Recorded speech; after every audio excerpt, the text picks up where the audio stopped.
Hello everyone, I am Assistant Professor Yasvi Shezale from Agricultural Engineering Department. I am here to teach you course number 243 and the course title is Farm Power and Machinery, and this course have total 2 credits, that is 1 plus 1. Now what is meant by farm power? As we know that there are different works has to be done on the farm. So for doing those operations power is required. So whatever the power required for doing the different farm operations, that is called as farm power. Okay, now this course includes different sources of farm power. Then IC engine means internal combustion engine, and there is another type of engine that is external combustion engine. Okay, then different components of IC engine, then different types of machineries which is required for doing the different types of farm works or operations. Okay, then different types of implements. Okay, then different types of tractor systems like air cleaning system, then cooling system, then details about gear blocks, clutch, differential unit, etc. This session we will start with lecture number 1, which includes the following points. First point, that is farm power sources in India, then scope of mechanization, then definition of mechanization, then benefits of mechanization, limitations and suggestions. Okay. Now there are various types of work has to be done on the farms, and these works are divided into basically two groups. Those are tractive works and stationary works. Okay, tractive means power exerted in pulling, especially by any vehicle or other machineries. Okay, now tractor works includes seedbed preparation, cultivation, harvesting, etc. Okay, now which type of machinery is required for doing these operations, like plows, then harrows, cultivators, then combine harvesters, etc. Okay, now there is another type of work, that is stationary work, which includes different operations like threshing, winnowing, etc. Okay, now the entire work is completed using various sources of farm power. Now let's see the about various sources of farm power. There are basically major 1, 2, 3, 4, 5 farm power sources. So let's see the one by one. So first one, that is human power, then animal power, electrical power, mechanical power, and last one, that is renewable power. Okay, now there are some examples of mechanical power. So first one, that is tractors, power tillers, then oil engines. Again there are two to three types of oil engines, like diesel engine, petrol or kerosene engine, etc. Okay, now in mechanical, okay, there is another example of mechanical power, that is self-propelled combines. Okay, what is meant by self-propelled? Which able to move by its own power. Okay, these type of machineries do not depends on the other source of power. Okay, those have their own power or own power source. Okay, now in renewable energy there are different types of energy, like biogas energy, which is obtained from the decomposition of organic matter, then solar energy, which is obtained from the sun, then wind energy. Okay, then geothermal energy, as we know that heat present within the earth surface. Okay, and that heat is particularly used for doing the useful works. Okay, then tidal energy, the energy which is obtained from the tides. Okay, now let's see the first source of farm power, that is human power. It is the main source that is used for the operating small implements and tools at the farm, like different types of sickles, then weeding hoes, etc. Then by using these powers, stationary works are done, like chaff cutting, water lifting, threshing, winnowing, etc. And many other works are done by the manual labor. Okay, then an average man can develop maximum power of about 0.1 HP. HP means horsepower. This is the unit of power. Okay, for doing the farm work. Okay, this is important for your semester exam. How much amount of power developed by the average man? That is about 0.1 HP. Okay, now second farm power source, that is animal power. So developed by animal power, developed by an average pair of bullocks about 1 HP for usual farm work. Okay, so average so total power developed by the average pair of bullocks, that is about 1 HP. Okay, and by human being, that is about 0.1 HP. Okay, this is also important. Then bullocks are employed for all types of farm works in all seasons. Besides bullocks, other animals are used like camels, buffaloes, horses, donkeys, mules. Elephants are also used at some places. Okay. Then a draft animal. What is meant by draft animal? An animal used for pulling heavy loads. Okay, those animals are called as draft animals. Can be exert about 1/10 of its body weight for doing the farm work. Okay, this is also important. Then now next farm power source, that is mechanical power, and mechanical power is generated by machines, engines, pulleys, etc., which includes stationary oil engines, then tractors, power tillers, and self-propelled combines. Okay, this power is used for land preparation, interculturing operations, then spraying, water pumping, harvesting, threshing, etc. Okay, now oil engine is a good device for converting liquid fuel into the useful work. Okay, that work is called as mechanical work. Okay, then there are two types of engines, petrol or kerosene and diesel engine. Okay, now the thermal efficiency of diesel engine varies from 30 to 38%. This is also important for semester examination and also for MSc entrance, whereas that of petrol engine varies from 25 to 32%. Okay, so the thermal efficiency of diesel engine is more than the thermal efficiency of petrol engine.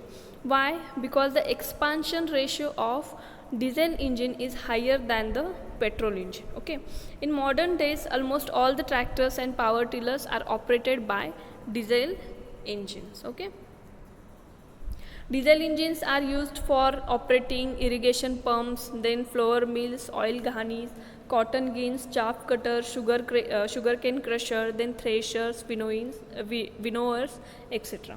Now next farm power source, that is electrical power, which is used mostly in the form of electrical motors on the farms. Okay, motor is a very useful machine for the farmers. It is clean, quiet and smooth running. Okay, then its maintenance and operations needs less attention and care, but it requires high capital investment and requires good technical knowledge. Okay, now electrical power is used for other purposes also, like water pumping, then in dairy industry, cold storage, farm product processing, food processing industries, then in many similar things. Okay, then renewable energy, mainly obtained from the renewable sources of energy like sun, wind, biomass, etc. These energies are used in agriculture and domestic purposes with suitable devices. Okay, then renewable energy can be used for lighting, cooking, water heating, then water distillation, food processing, water pumping and electric generation. Okay, then this type of energy is inexhaustible in nature. Now let's see the concept of farm mechanization. What is meant by farm mechanization? The main concept of farm mechanization is to apply the principles of engineering and technology to do the agricultural operations in a better way to increase the crop yield. Okay, so the basic objective of farm mechanization is to increase the production. Okay,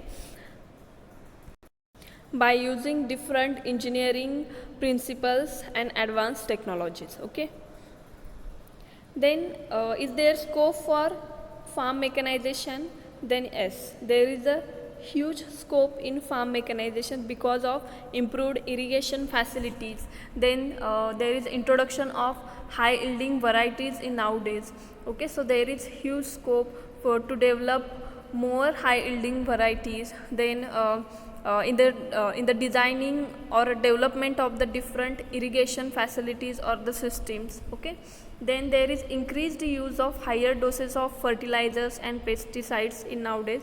So there is huge scope for the development of different types of sprayers, okay, then nozzles, etc. Then farm mechanization helps for the proper utilization of basic inputs like water, seed and fertilizers.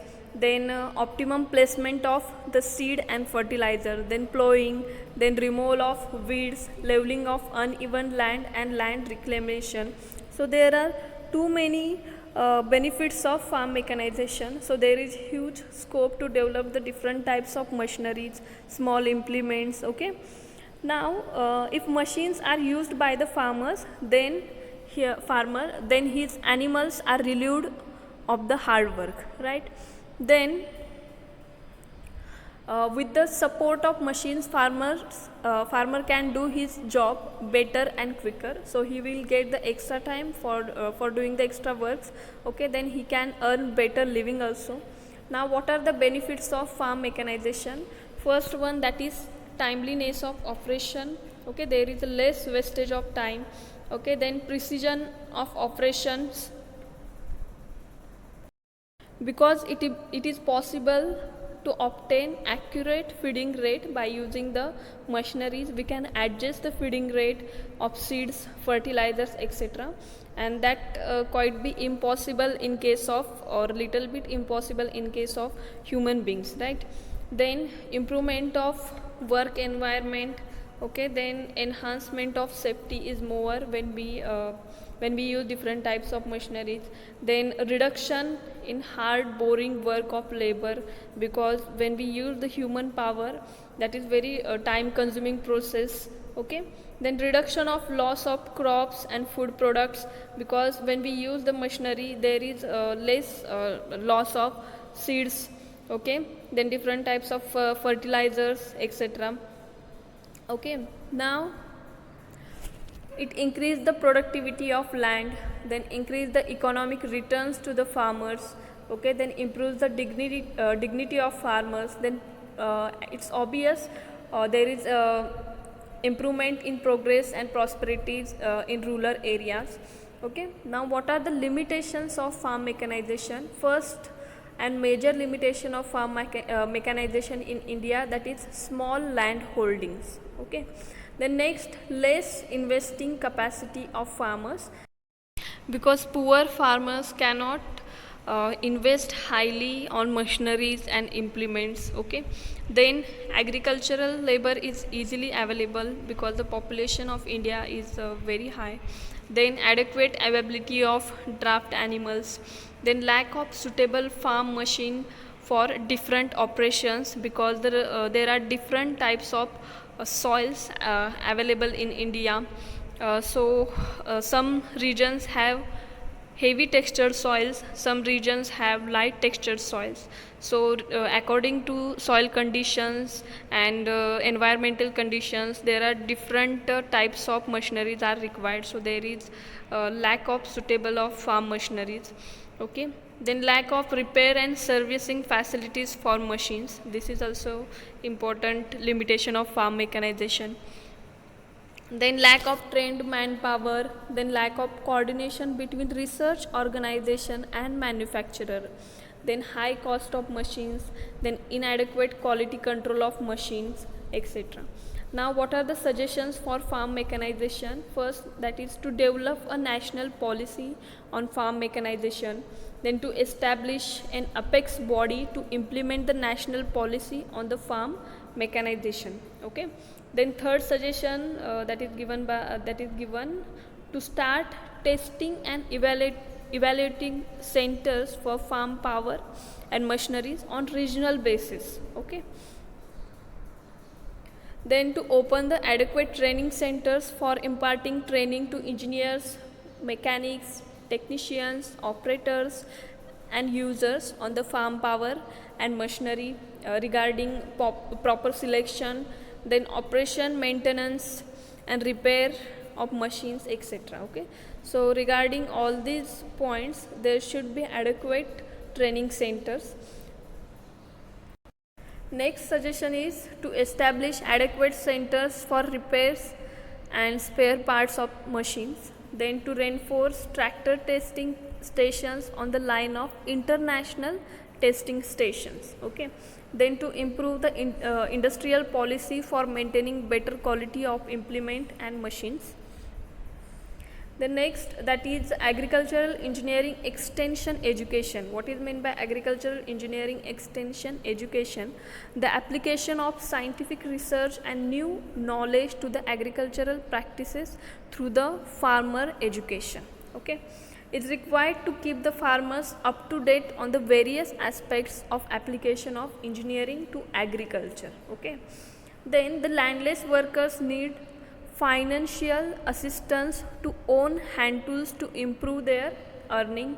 Then post harvesting technology deserves special manners. Okay, then custom hiring centers is required to be encouraged in the rural areas. Okay, now what is mean by custom hiring centers? Giving and taking the services on payment basis. Okay, there are different types of custom hiring centers available in India, which gives the different implements or machineries on rent to the farmers. Okay, so this lecture is finished here. Thank you for listening.